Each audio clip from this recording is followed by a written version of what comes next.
The next talk is from Claude Duhr, Iterated Eisenstein integrals and analytic continuation of Feynman integrals.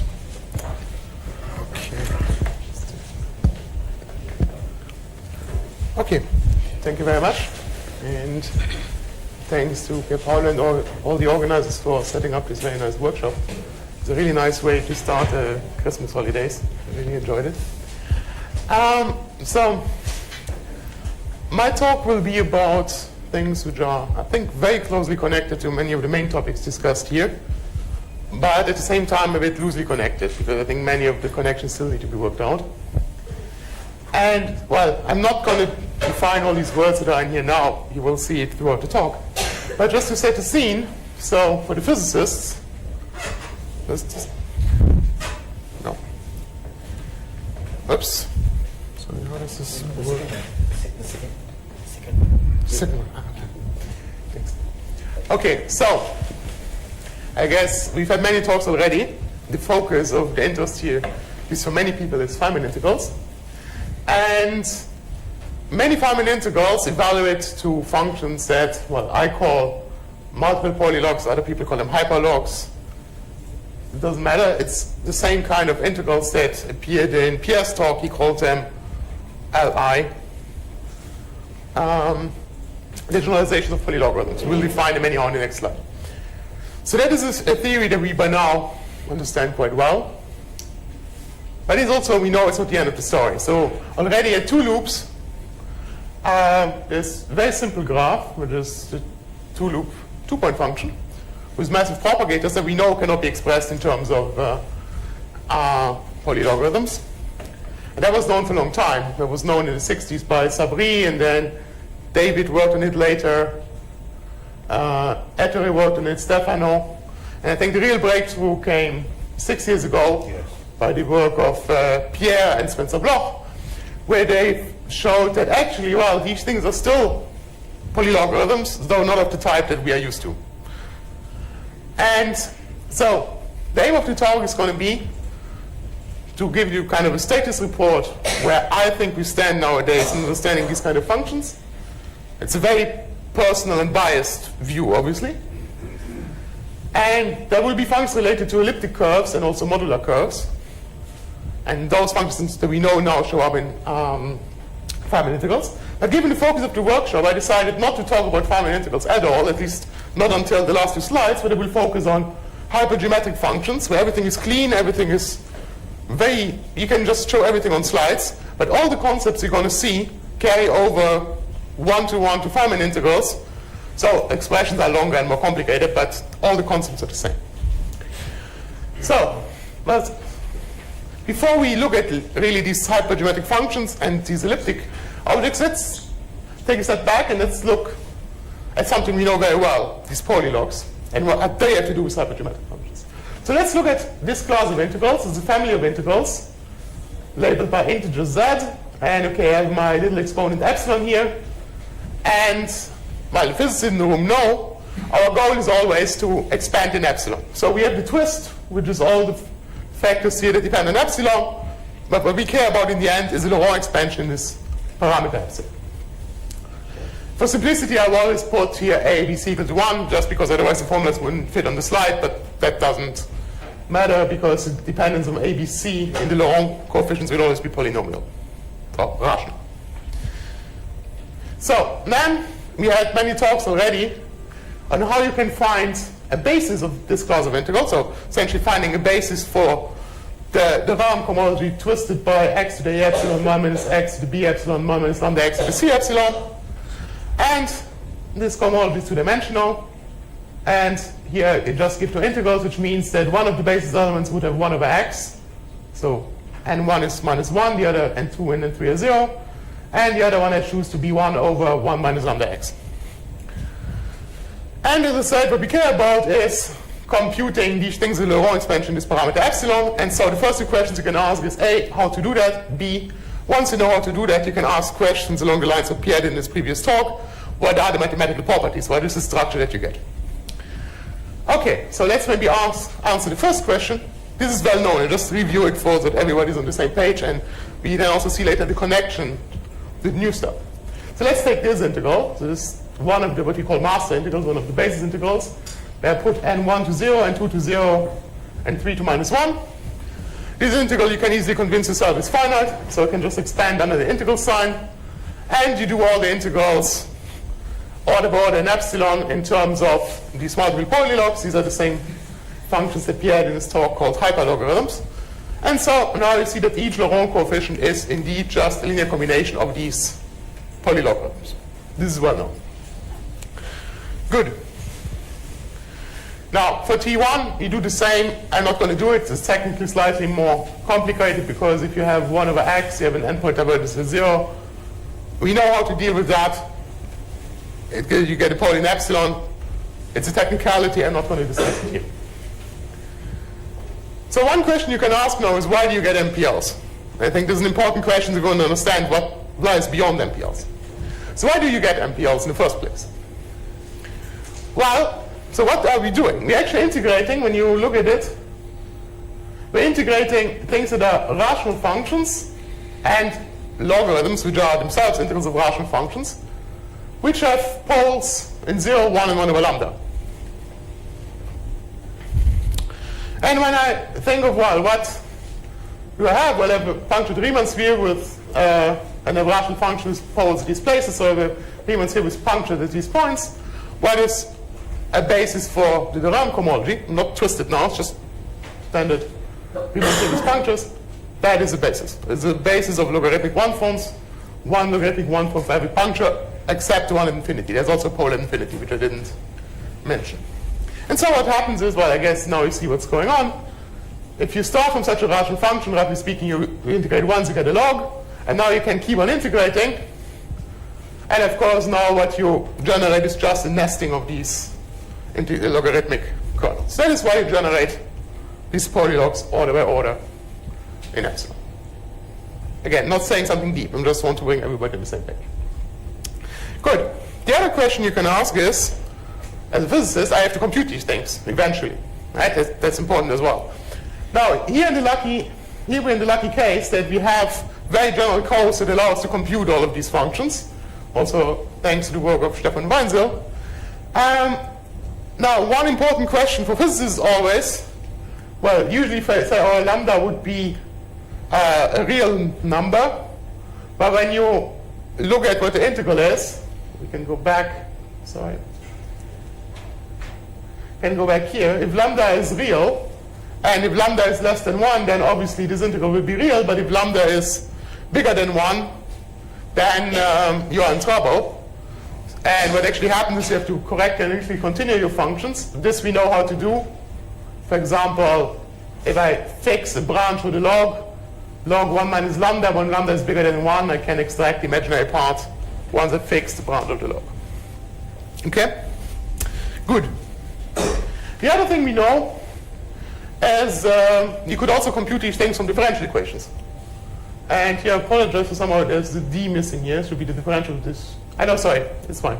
So what we know is, if we wanted to compute it from differential equations, this is something we was discussing in Hannes' talk, what we can do is we rotate our basis into a new basis, P, where basically now at order epsilon to the 0, I have a polylog with 0 integrations of weight 0. Or epsilon 1, here the coefficient is 0. Epsilon square, I would have a polylog with 2 integrations of weight 2, and so on and so forth. And since the weight here counts the number of integrations, if I take the derivative, the weight drops. If I differentiate in this new basis, I get something which has weight 1 less, so I get precisely outside something which has 1 epsilon removed and a d-log removed. This is what is called canonical differential equations. And that is one of the workhorses of how to compute Feynman integrals nowadays. Good. So that's what we know about polylogs. So here just a summary slide. Things that we know for and care and love for polylogs, for these non-elliptic cases. We know how to do the integrals in certain cases, like those implemented into hyper-int variable constant. We have these concepts of pure basis where we function uniform weight, which give us canonical differential equations where we can have well, a matrix that only involves d-log forms, and in the end we can evaluate everything numerically. So it's a nice world. So, as I said, the goal of the talk is now to look at what happens in the next case. And so the only thing I'm going to do now is I'm going to really find a twist. The twist will now not just be a epsilon, b epsilon, a epsilon in the exponent, but I also add minus 1/2 to each. So it's now like epsilon and a half integer in the exponent. Again, I put ABC to 1 for simplicity. And I will often call this family the elliptic 2 of 1 family. Why? Well, simply because you see, if you put epsilon to 0 and the n's to 0, the divisor is this one, y squared equals this particular polynomial, which defines the family of elliptic curve parameters by lambda. But the philosophy is the same thing, so I can now, again, well, the cohomology will still be two-dimensional. Now I pick one of the basis integrals to be the one I put n1 and 2 and 3 to 0. And here put n1 to 1 and 2 to 0 and 3 to 0.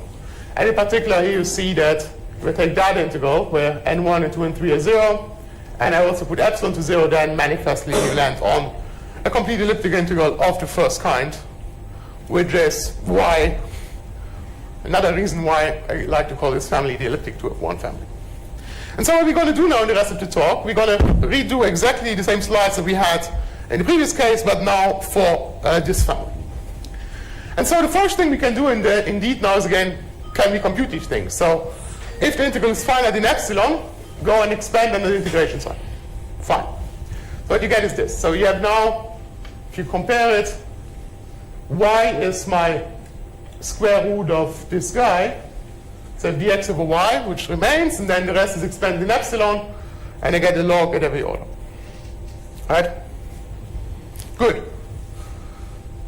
Now, before we said we get polylogs, because we had a Riemann sphere with punctures, and the Riemann cohomology is generated by D-log forms. Now, well, I have an elliptic curve with punctures. And the Riemann cohomology is now generated by, yes, logarithmic forms, but I also have a differential of the first kind and a differential of the second kind that I need to take into account. And so what I can do is, well, I can play the same game. Before we defined polylogs as nested integrations of the D-log forms, well, now I should define nested integrations of these guys. And that's what naturally leads to elliptic polylogs. It's a first approximation, iterated integrals built out of these guys. Slightly more complicated, the experts know this guy has a double pole, but maybe I only want integrals of logarithmic singularities. Let's sweep that under the carpet. But it's essentially elliptic polylogs. Think of them as iterated integrals built out of these guys in first approximation. That's good. Yeah. Why have you got all these differential forms? The Riemann cohomology is 2 plus the number of functions. Because for me, you see, when I look at it in this way, I have a double cover. So I always have for every x corresponds to 2 points, to plus minus y. And that means that every puncture will be doubled. So you puncture twice the number of functions. Yeah. Okay. Because I only have x, but x is 2 points in the curve. Good. Okay, and then you see, well, now it's easy to do, because now I have the logs, which are now elliptic polylogs, and I have one more integration over this guy. And, well, you have to go through the notation, but you get something which is then now a linear combination of these functions that we had defined as iterated integrals over these kernels. Okay, I will be more precise in a second. It's just to give you the general philosophy. Good. So, now, elliptic curves is something that is well known in string theory, because they show up as the worldsheet of genus 0. And indeed, these elliptic polylogs have first appeared in physics. These elliptic multiple polylogs have first appeared in physics in that context. But there they look very differently. There, the definition that you find in the string theory papers, and that's maybe also closer to the way they were defined by Francis and André Levin, looks like this. So there you have iterated integrals as well. So you see this iterated definition.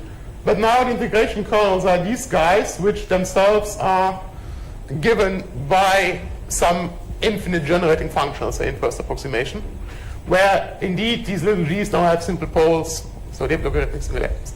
So you can immediately ask, what is the relation between these guys that I defined before, which was like straightforward generalization of nested integrations in these guys. And, well, the next few slides are going to be probably boring for the experts, but let's go through it. In order to understand what is the relationship, let's do something very simple. how can I mathematically describe a circle? So the circle, I guess we all agree, is the equation can describe as the zero set, the equation y equals 1 minus x squared. I guess that we all agree. Another way to describe the circle is to say, well, it is a straight line and identify the endpoints. And now I have one coordinate, theta, which is essentially the angle, right? Well, here I have two coordinates with a constraint. But we also know how these two are related. The map from here to here is just the trigonometric functions. If I send theta to x, which is cos theta, and y, which is the derivative, then cos theta satisfies a differential equation that is precisely the constraint that I had, and also respects the symmetry of identifying the endpoints. So that is the map that maps this picture to that picture. The inverse map is this. That's the arc cosine, because that's something everybody knows. But now you see here, you smell already where this is going. There you get these integrals with 1 over the roots. But now it's 1 over a quadratic root. V1 is something more complicated. However, the picture for the elliptic curves, the relation between these gamma tilde integrals and the A3 integrals is exactly the same as this. So an elliptic curve, I define as like y squared equals a polynomial of degree 3. Here I pick this one. It's not quite the same as the one that I showed you before. It's material for discussion. If you look at the real solution to these equations, you get these blue curves. It looks disconnected, but that's of course because I look at the real slice. And now, instead of having a circle, I will look at the torus, look at the donut. And now with the cosine equation, well, first of all, what I can do is I can represent the donut also now as not just one segment where I identify the endpoints, but two segments where I identify the endpoints. So I fold it up twice and I get a donut. And the map from here to here, which for the circle was the cosine, now it's something slightly more complicated. So it's a y plus p function. It's this function defined in this way. So it takes z and maps it to this side, maps z to x, which is this p, and y to y, which is the derivative of p, and then this p satisfies precisely the differential equation such that you always satisfy this constraint. So every point z here will be mapped to a point, well, it gives you a real answer to a point in the lens on the blue curve. And indeed, this p has, just like the cosine had the symmetry of the circle of identifying the endpoints, this p has the symmetries of translation in that direction. And now, indeed, if you take the inverse, you get these kind of integrals that look like 1 over the square root. Okay? So just the generalization of what we did for the cosine and the arc cosine. And so now this tells you how you can go from a picture where you have the coordinate z to a picture where you have the coordinate x. This is the change of variable. And indeed, these integrals that we defined at the beginning, which had dx over square root and then say some logarithms, those are literally the same as those that appear in string theory. I just need to do the change of variables from x to z. It's the same thing. Like, there was a kernel which was just dx over y. There's a normalization factor. You see, this factor is independent of x. I'm not going to discuss why I put it. That is just the holomorphic differential on here. There's dz. If you take dx over x minus one of the punctures, that is now a linear combination of these little g's, where this zc is the image of the point c under this map, and so on and so forth. And now, to come back to Francis' question, you see precisely what I meant. You have the point c, which appears both with dx over y, and this would be like dx over that, and you get it, of course, as minus cc and plus cc. Okay? Good. So, I know exactly how these two are connected. How am I doing with time? About 20 minutes. Okay, perfect. So, the next question I can ask then is, well, what does the answer look like? So I didn't show you the answer. And so here this should be, this is a mistake. This should say T1, T2. Forget about this. It's T1, T2. The answer I can write in the following form. There's a matrix which depends just on elliptic integrals, k, and E is the elliptic integral of the second kind, times a vector of two functions, which are the structure of that vector, of these two vectors are very reminiscent of what we had for the polylog case. You see there's also something where I have 1 plus, there's nothing, epsilon, and then I have something which has, if I define the weight as being the sum of the upper indices, this would be weight 1, weight 1, weight 1. This would be weight 1, and then here, this is weight 1, take the sum of the absolute values with 1 weight 1. 1 over weight 1 times weight 2, so weight 1, and so on. Now, I'm not claiming any deep mathematical insight. I'm stating that the result can be written in this form, which has some structure. That happens for all integrals we know. What the meaning of that is that it has this uniform weight structure, and what the meaning of that weight is to say the weight as it would appear in the mathematical world, I don't know. I'm just stating that the results, all results we know, take this form where you have this uniform weight structure. So these concepts seem to carry over. So just like by doing the integrals in the non-elliptic case in terms of polylogs, I can do it in the elliptic case in terms of elliptic polylogs, and the result always takes the structure of a matrix multiplying a vector, and this vector expands into functions that have uniform weight. So these properties really carry over. That's empirical data, okay? I'm not claiming mathematical insight here. I'm collecting empirical data. Good. So the next item is what about the differential equations? Because once here we have this uniform weight basis, the pure basis, the canonical differential equations come out. So what's happening here? Well, here also you can look at the differential equation. So now I take d lambda of my two integrals, t1, t2. Now what happens is my a remains.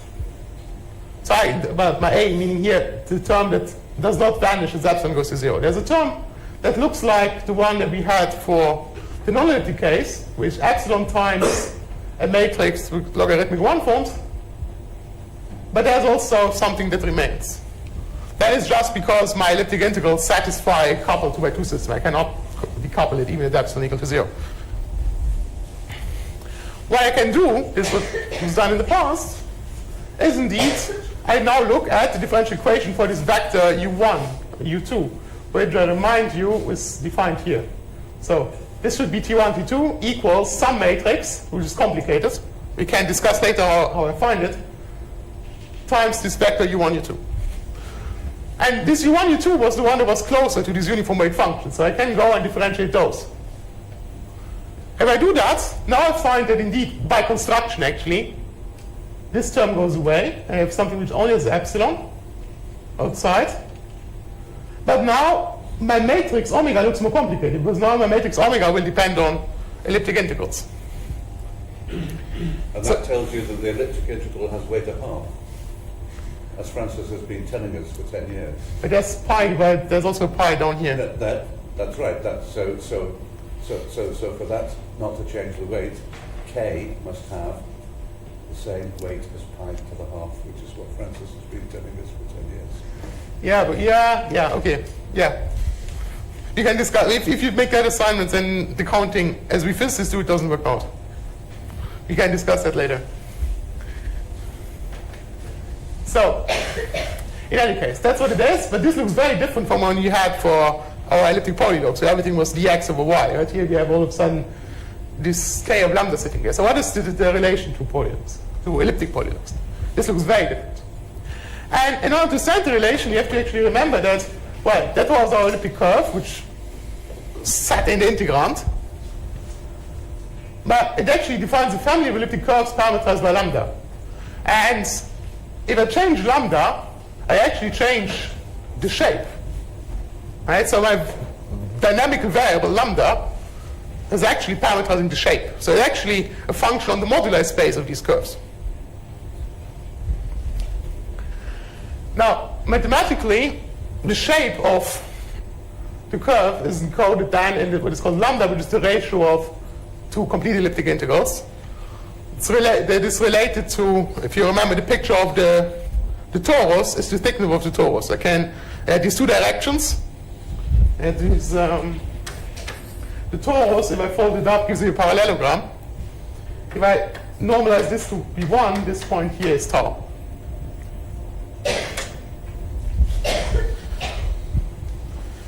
Well, that actually is. But now, the important thing is, when I do that, you see, I chose a basis for a lattice here. Of course, I could choose other bases for this lattice. So I can rotate points omega 1, omega 2 around by matrix of integers. They must be integers because I had a lattice. And tau is always the ratio of omega 2 and omega 1. So tau always transforms on a with the Möbius transformation. So this variable tau here is only defined up to Möbius transformations. Good. Now, a modular form, I'm just going to define it here very hand-wavingly. It's a holomorphic function which transforms nicely under Möbius transformations. That's not a mathematical definition, but for the sake of the talk, it's good enough. It's a function that's holomorphic, such that when I plug in this Möbius transformation, which corresponds to changing the basis of the lattice, I just pull out a factor. And once I have these functions, I can build iterated integrals out of them. That was done very nicely in the paper by Francis. These are my definitions. Those match, then those give me again nice uniform weight functions. Let's leave that aside for now. I just put it here for later. Now, why did I tell you all this? I mean, this still looks very different from elliptic polylogs, right? This looks now like we've gone into a completely different world. What we said is, okay, actually the variable lambda determines the shape of the elliptic curve, so it's more natural to look at this modular space of these curves, and those are the natural functions on that space, but what has this to do now with elliptic polylogs? Well, the reason is that if you differentiate an elliptic polylog, the elliptic polylog depends on the shape of the curve, on tau. If you differentiate it, you also differentiate back to tau. So, well, the differential has many terms. The important thing is that there are some one forms coming out in the end. And these one forms, well, they correspond to changing the location of the punctures. But also they have one term which is changing the shape of the curve, infinitesimal changes in tau. So, if I differentiate the elliptic polylog, I get something which has d tau, so I could integrate back in tau. And interestingly, these little GNs that appeared in the definition of the elliptic polylogs, or here in the differential, they are closely connected to modular forms. Namely, it turns out that if you evaluate those at points which are, well, look very much like rational points, I think in math it would be called torsion points. If you evaluate them at such a point, then they can always be written as a linear combination of Eisenstein series, where the level of the Eisenstein series is just the denominator you put in here. So these little h's, they are Eisenstein series. Eisenstein series, we don't know what it is. That's the definition of these functions. And, well, just for later, here's the notation. These a's and b's are just notations. They're essentially the real and imaginary part of that guy, roughly speaking. The conclusion is that if I have an elliptic polylog where all the arguments have this form, then I can write it in terms of iterated integrals of modular forms, more specifically of Eisenstein series. So what do we have? Well, this was like our U1 function. Well, so that is my curve, xy space. This is what it looks like on the torus. The arguments here are 0, 1, and 1 over lambda, which are precisely these points here. That's the points where y vanishes. So if I transport them to this side, I get these points. Now, of course, with the x, which is not surprising, it's precisely the point 1/2, the point tau divided by 2, and the point 1/2 plus tau divided by 2. And those are precisely points that have this form, right? All of them. So, naturally, I expect that this guy can be written in terms of iterated integrals of Eisenstein series as well. And that is the answer. So you now get iterated integrals with these a's, which were defined in the previous slide. Again, all these things have, if you use my definition of weight, all these things have uniform weight. Again, that's an observation. I'm not claiming any mathematical understanding of that. Okay? Good. But we started off discussing the differential equation, which was this one. Wanted to say, what does this k do in here? So what has this now to do with modular forms? We still haven't answered the question. We've now answered the question, what have elliptic integrals to do with modular forms? But what has this to do with this k? Well, remember that there's lambda and there's tau, and they're related by this relation. If you look at it, this, think of it as a change of variable from lambda to tau. The Jacobian you can easily compute with mathematics as this. If you now change variable in the differential equation from lambda to tau, then you get even more k's, so it looks even worse. Except that then you realize that that stuff, powers of k and powers of lambda, well, with some bound on degree.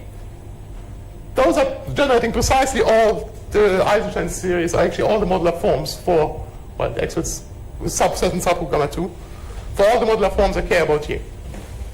So what I actually realize is that my differential derivative in tau of my pure functions produces something which has a matrix that is only made out of modular forms, and therefore when I integrate in tau, I only generate iterated integrals of modular forms. This is actually something that was, I think, first observed in the case of the Summer's integral by Louise Adams and Stefan Weinzel. Okay, good. So we also understand now the connection to canonical differential equations and why all of a sudden there we see modular forms.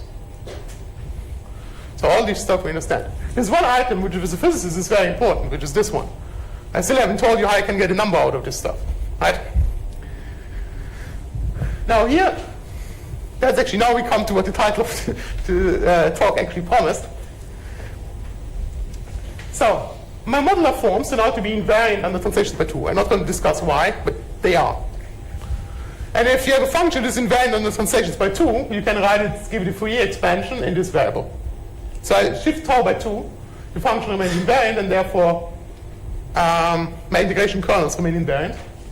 And so I can give it a Fourier expansion. So all my Eisenstein series have a Fourier expansion in this variable Q2. Good. Now I build iterated integrals out of these Eisenstein series.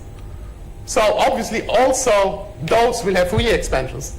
Now there's also logarithmic singularities that show up, but let's call them Fourier expansions for the sake of the example. Okay, that's very good. The good thing is that you see my tau, by construction, you see always points upwards. Always has a positive imaginary part, and therefore my expansion parameter P2 will always have a modulus which is less than 1. Which is good.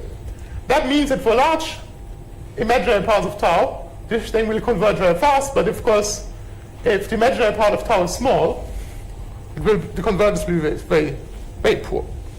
And how poor will it be? Well, let's look at the following. Let's take this integral we had here, this guy, and I just compute it numerically by truncating this Fourier expansion after a certain number of terms. So if I just take one term, I get this value. But okay, I don't know, it's a random number at this point, right? So let's add another term and see how it changes. Well, it changes a lot. The imaginary part doesn't, but the other one changes even sign. The real part even changes sign. At the next term, it jumps again. So it converges very badly. And you see indeed that here, tau has a very small imaginary part. That's where I expect things to converge badly. Go to 20 terms, it changes even more in the real part.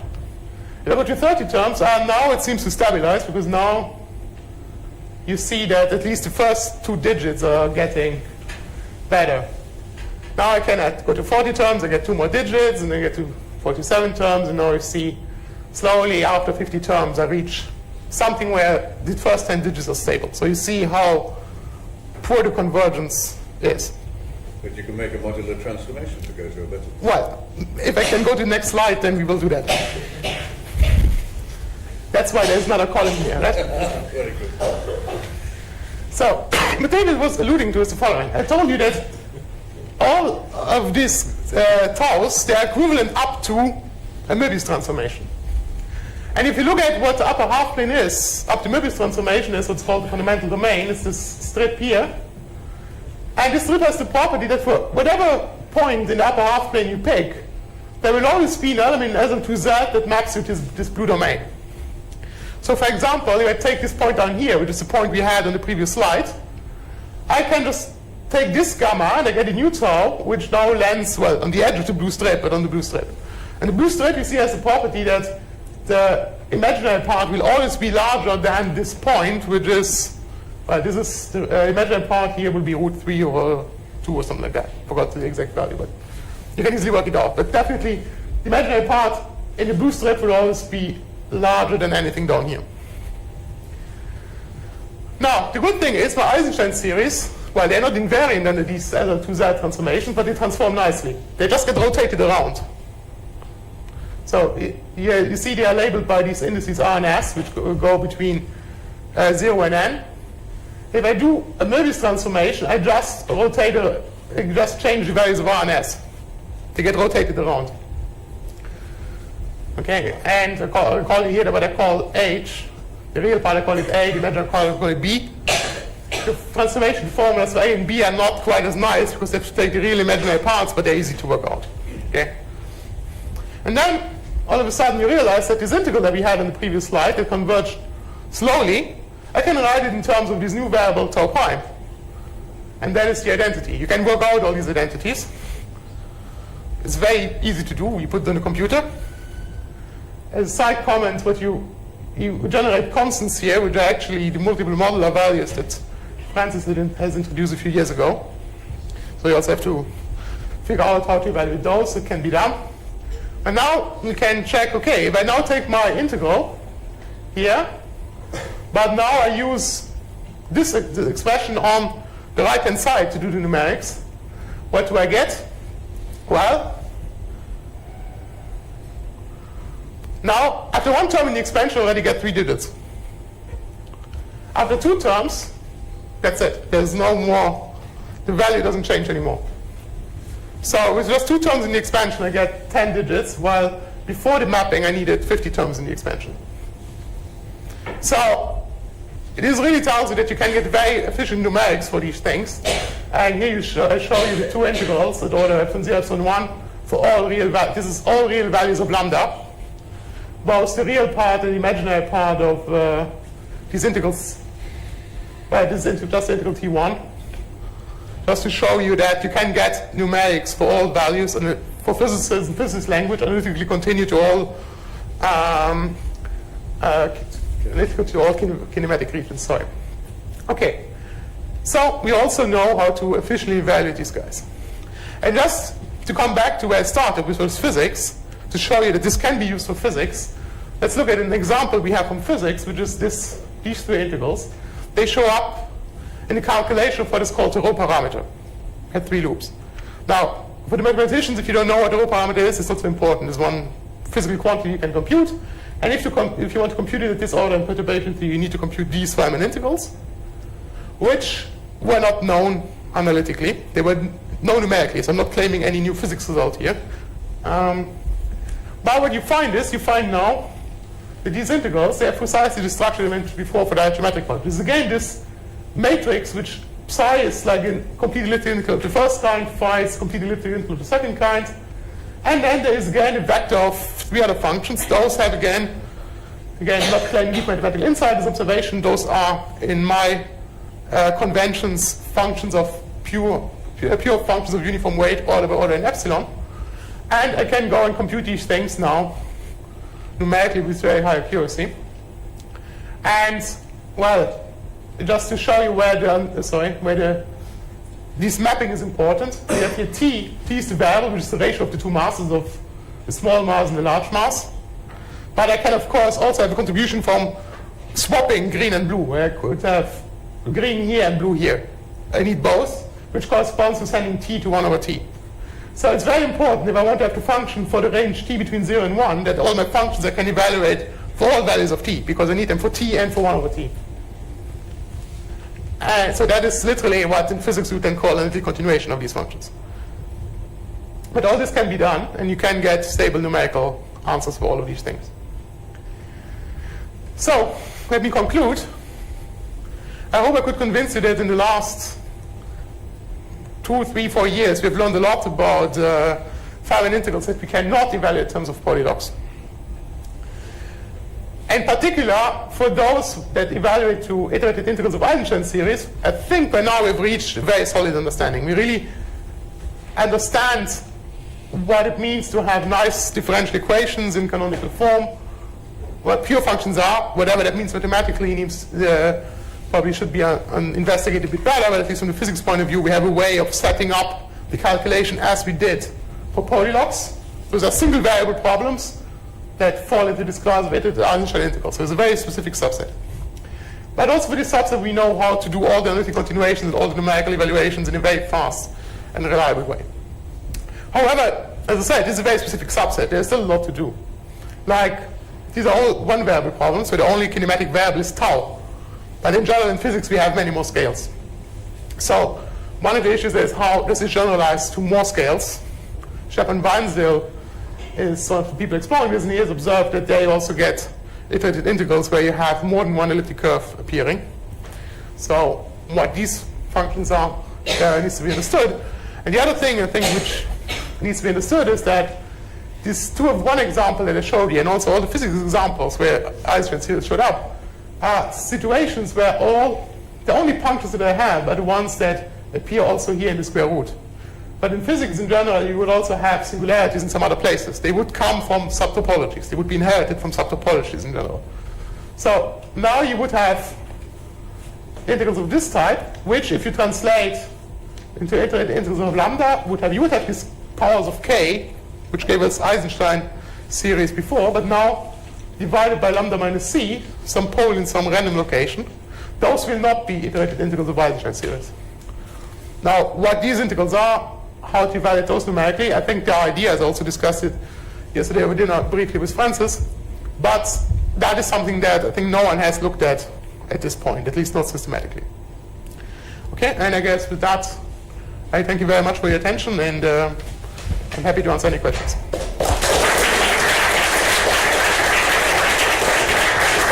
Thank you for a very nice talk. Any questions? Yes. So I think of all places, this conference is the place to settle once and for all what the weight of an elliptic integral is if you're interested in intersection theory. The weight of a complete elliptic integral is pi to the half. Legendre told us that because the determinant. Now, this is not what we do as particle physicists. That's absolutely fine. We don't need to do that, but I think we have to do that. David Roberts and I did on-shell sunrise up to 25 loops.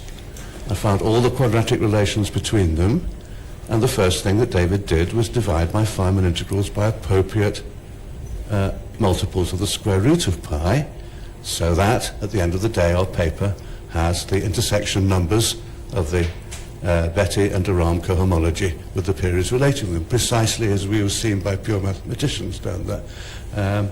So that's, we don't have to do that, but physicists, if they don't do that, instead of talking about the intersection numbers of this conference, are talking about powers of pi times the intersection numbers of this conference.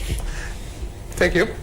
Yes, that's why I said many places, I'm not claiming any mathematical statements here. Maybe using the word weight even is not the right word, because it gives the impression that there are two things that are the same. Here I'm just stating there is this notion that I call weight, then I observe empirically in my answer that this uniform structure emerges. Where it comes from and how is this related to the real weight as you would find in mass, this is something I don't claim I understand. I just claim that that's the observation that you get, not just in one example, but in all examples we know. More questions?